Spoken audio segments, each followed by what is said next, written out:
Dust allergy, sinus, asthma, psoriasis 100% treatment శాస్త్ర పరిష్కారం కొరకు Neocare homeopathy MD doctor Bellamkonda Nageswararao గారిని సంప్రదించండి. నమస్తే, నేను Keshav. Welcome to Suman TV. ఆంధ్రప్రదేశ్లో కొత్త ప్రభుత్వం ఏర్పడిన తర్వాత అవకాశాలు కూడా కొత్తగా కలిసి వస్తున్నాయా? ఇప్పటికే రాష్ట్రంలో ఉన్నటువంటి వివిధ రకాల సమస్యలను పరిష్కరించే క్రమంలో కూటమి ప్రభుత్వం తనదైన శైలిలో ముందుకు పోతుంది. అయితే సంక్షేమాల నుంచి అవకాశాలని సృష్టించుకోవడం ఒక ఆర్ట్ అని చెప్పేటువంటి టీడీపీ అధినేత, ప్రస్తుత ముఖ్యమంత్రి చంద్రబాబు నాయుడు ఆధ్వర్యంలో ఇప్పుడు మరొక అరుదైన అవకాశం ఆంధ్రప్రదేశ్కి రాబోతుందా అనేటువంటి సందేహం కలుగుతుంది. దీని ప్రధానమైనటువంటి కారణం కర్ణాటకలో లోకల్ రిజర్వేషన్స్ పేరుతో రాజుకున్నటువంటి అంశం ఇప్పుడు ఆంధ్రప్రదేశ్ ఐటీకి వరంగా మారబోతుందా? దాన్ని అందిపుచ్చుకునేటువంటి ప్రయత్నాలు ఆంధ్రప్రదేశ్ ఐటీ శాఖ మంత్రి నారా లోకేష్ ఇమీడియట్గా ప్రారంభించారు. కర్ణాటకలో ఈరోజు ఒక ఆసక్తికరమైనటువంటి అంశం జరిగింది. అదేంటంటే ఐటీ సంస్థల్లో కూడా లోకల్ రిజర్వేషన్స్ అమలు చేయాలి. ముఖ్యంగా సి గ్రేడ్, డి గ్రేడ్ ఉద్యోగాల విషయంలో 100% కన్నడిగులకే అవకాశం ఇవ్వాలనేటువంటి మాట చెబుతూ కర్ణాటక ముఖ్యమంత్రి సిద్ధరామయ్య ఒక ట్వీట్ చేశారు. కాసేపట్లోనే ఆ ట్వీట్ను మళ్ళీ తొలగించారు. దీనిపైన కర్ణాటకకు సంబంధించి ఐటీ వ్యవహారాల మంత్రి ఒక క్లారిఫికేషన్ ఇచ్చారు. ఈ అంశంలో ఒక చట్టాన్ని తీసుకురాబోతున్నారు. Karnataka factories and establishment act పేరుతో ఒక చట్టాన్ని తీసుకురాబోతున్నారు. ఆ చట్టం ప్రకారం చూస్తే కర్ణాటకలో నాన్ మేనేజ్మెంట్ కోటాలో 70% లోకల్స్కి రిజర్వేషన్స్ ఇవ్వాలి. అలానే మేనేజ్మెంట్ ఉద్యోగాల్లో 50% వరకు కర్ణాటకకి సంబంధించి కన్నడ మాట్లాడే వాళ్ళకి ప్రాధాన్యం ఇవ్వాలనేటువంటి క్లారిటీ ఇచ్చారు.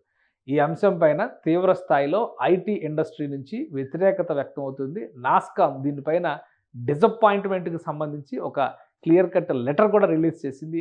దీనిపైన ఆంధ్రప్రదేశ్ ప్రభుత్వం తనదైన శైలిలో రియాక్ట్ అయింది. ఒకసారి పరిశీలిద్దాం నారా లోకేష్ ఏం ట్వీట్ చేశారు. ఆ లెటర్ రిలీజ్ అయిన కాసేపట్లోనే ఆయన షేర్ చేశారు. ఆ షేర్ చేసినటువంటి మ్యాటర్ ఇప్పుడు మనం ఇక్కడ చూస్తున్నాము. నారా లోకేష్ నాస్కామ్ అనేది చాలా కీలకమైనటువంటి సంస్థ.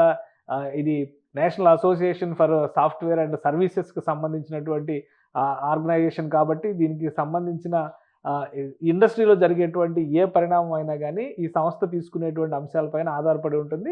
సో వీళ్ళు క్లియర్గా ఒక నోట్ రిలీజ్ చేశారు. కర్ణాటక ప్రభుత్వం తీసుకోబోతున్నటువంటి నిర్ణయం పైన దాన్ని అమలు చేసేటువంటి క్రమంలో NASSCOM and its members disappointed and expressed deep concern regarding the passage of Karnataka State Employment of Local Industries and Factories Establishment Act Bill 2024. ఇది చాలా కీలకమైనటువంటి బిల్లుగా మారబోతుంది. కర్ణాటక ఆర్థిక ప్రగతిని నిర్దేశించేటువంటి అంశంగా మారబోతుంది. సో ఈ బిల్లు పైన తీవ్రమైనటువంటి డిసప్పాయింట్మెంట్ని NASSCOM and its members express చేశారు. ఇందులో అన్నీ కూడా సాఫ్ట్వేర్కి సంబంధించిన కంపెనీలు, ఐటీ ఇండస్ట్రీలో సేవలు అందిస్తున్నటువంటి ఐటీ ఎనేబుల్డ్ సర్వీసెస్కి సంబంధించినటువంటి సంస్థలే మెంబర్స్గా ఉంటారు. కాబట్టి వీళ్ళందరూ కూడా డిసప్పాయింట్మెంట్ వ్యక్తం చేశారు. Tech sector contributes 25% of state GDP. Karnataka రాష్ట్రానికి సంబంధించి 25% జీడిపిలో 25% వాటా టెక్ సెక్టార్కి సంబంధించే ఉంది.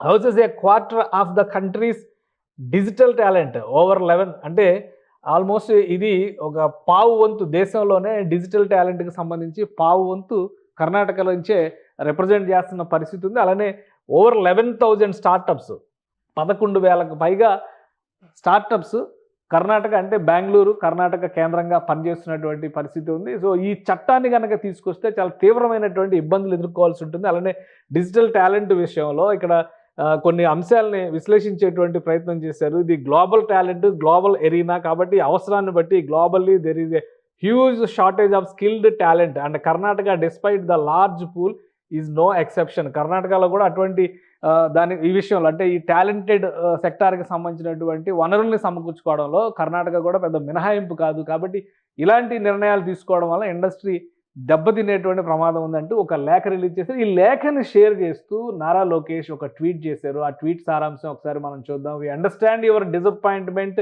వి welcome you to expand or relocate your business to our IT services, AI and data centre cluster at Vizag.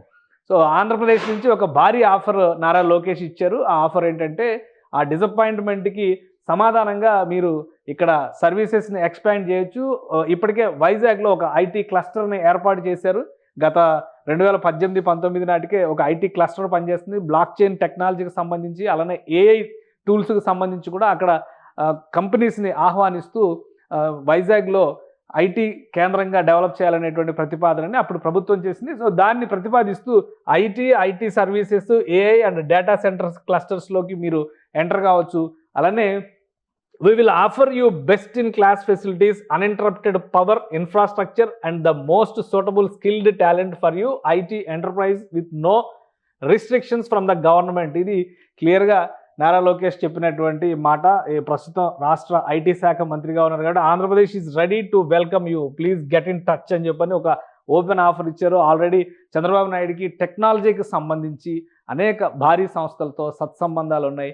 Shiv Nadar దగ్గర నుంచి ఆంధ్రప్రదేశ్లో అనేక సంస్థలని, మైక్రోసాఫ్ట్ లాంటి సంస్థల్ని ఉమ్మడి ఆంధ్రప్రదేశ్లో మొబిలైజ్ చేయడానికి అప్పుడు చంద్రబాబు నాయుడు చేసినటువంటి ప్రయత్నాలు చాలా సఫలమైనటువంటి ప్రయత్నాలు. అదే రీతిలో మళ్ళీ నవ్యాంధ్రప్రదేశ్లో కూడా డేటా సెంటర్స్ని, డెవలప్మెంట్ సెంటర్స్ని తీసుకొచ్చే విధంగా విజయవాడ పరిసర ప్రాంతాల్లో మేధా టవర్స్ అంటూ ఐటీ కారిడార్, అలానే వైజాగ్లో మిలీనియం టవర్స్ పేరుతో ఐటీకి సంబంధించినటువంటి సంస్థల్ని అలాట్ చేస్తూ అక్కడ అవకాశాలు కల్పించారు. ఇప్పుడు ఇదే అవకాశాన్ని కర్ణాటకలో ఏర్పడినటువంటి సంక్షోభాన్ని మెన్షన్ చేస్తూ డియర్ నాస్కామ్ మెంబర్స్ అని చెప్పని వాళ్ళకి రెఫర్ చేస్తూ లోకేష్ చేసినటువంటి ట్వీట్ ఆసక్తికరంగా మారింది. ఎంతమంది రియాక్ట్ అవుతారు? ఎందుకంటే కర్ణాటకలో చాలా క్లియర్గా తీసుకున్నటువంటి డెసిషన్ ప్రకారం నాన్ మేనేజ్మెంట్ ఉద్యోగాల్లో 70% రిజర్వేషన్ కర్ణాటకకే ఇవ్వాలి. కర్ణాటక కన్నడ మాట్లాడేటువంటి వారికే నాన్ మేనేజ్మెంట్ కోటా, అలానే మేనేజ్మెంట్ ఉద్యోగాల్లో 50% రిజర్వేషన్ ఇవ్వాలి అనేటువంటి ప్రతిపాదన పెట్టారు. ఇది చాలా ఇబ్బందికరమైనటువంటి ప్రతిపాదన. వాస్తవానికి విదేశాల నుంచి వచ్చి పనిచేసే వాళ్ళు కూడా ఉన్నారు. అలానే భారతదేశంలో వివిధ ప్రాంతాల నుంచి, ఉత్తరాది రాష్ట్రాల నుంచి కావచ్చు, దక్షిణాది రాష్ట్రాల నుంచి కావచ్చు, తెలుగు రాష్ట్రాల నుంచి కావచ్చు, బెంగళూరులో పనిచేసేటువంటి వాళ్ళు దేశంలో ఉన్నటువంటి అనేక మంది ఐటీ నిపుణులు బెంగళూరులో పనిచేస్తున్నటువంటి పరిస్థితి ఉంది. ఈ రిస్ట్రిక్షన్ కనుక పెడితే కన్నడ మాట్లాడేటువంటి వారికి మాత్రమే అవకాశాలు పెరిగేటువంటి అవకాశం ఉంటుంది. అలానే ఇండస్ట్రీలో టాలెంట్ విషయంలో కొన్ని కొత్త సమస్యలు ఎదురయ్యేటువంటి ప్రమాదం ఉంటుందనేది నాస్కామ్ వ్యక్తపరిచినటువంటి ఆందోళన. ఈ సంక్షోభాన్ని ఏపీ ఏ విధంగా ఉపయోగించుకోబోతుంది? కొత్త ప్రభుత్వం ఏర్పడి కేవలం 40 రోజులు మాత్రమే గడిచినటువంటి నేపథ్యంలో కొత్త ప్రభుత్వం ఇవ్వబోయేటువంటి భరోసాని ఇండస్ట్రీ ఎంతవరకు తీసుకునేటువంటి అవకాశం ఉంది? ఒకవేళ కేంద్రం తీసుకుంటున్నటువంటి నిర్ణయాలు, ఎందుకంటే కర్ణాటకలో కాంగ్రెస్ ప్రభుత్వం ఉంది, తెలంగాణలో కాంగ్రెస్ ప్రభుత్వం ఉంది, ఆంధ్రప్రదేశ్లో ఎన్డీఏ గవర్నమెంట్ ఉంది. సో ఈ అంశాలని రాజకీయంగా కూడా ఏ విధంగా ఉపయోగించుకోబోతారనేటువంటి అంశం పైన ఆసక్తికరమైనటువంటి చర్చ జరగడానికి ఆస్కారం ఉంది. నారా లోకేష్ సరైనటువంటి సమయంలో వచ్చినటువంటి ఒక సంక్షోభాన్ని సద్వినియోగం చేసుకునేటువంటి క్రమంలో ఇచ్చినటువంటి పిలుపుకి ఇండస్ట్రీ ఎంతవరకు స్పందిస్తుంది అనేది వేచి చూడాలి. సుమన్ టీవీలో మీ పర్సనల్ అండ్ బిజినెస్ ప్రమోషన్స్ కోసం కింది నెంబర్కి కాంటాక్ట్ చేయండి.